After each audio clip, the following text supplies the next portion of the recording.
ప్రియులారా, ఈ యొక్క భయంకరమైన దినాలలో మనం ఉంటూ ఉన్నాం.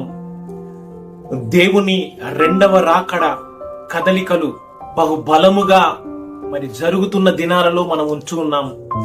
ఏ దినము ఏమి సంభవించునో మనకు తెలియని దినాలలో మనం ఉంటూ ఉన్నాము.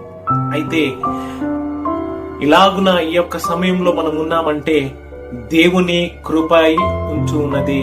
హల్లెలూయా.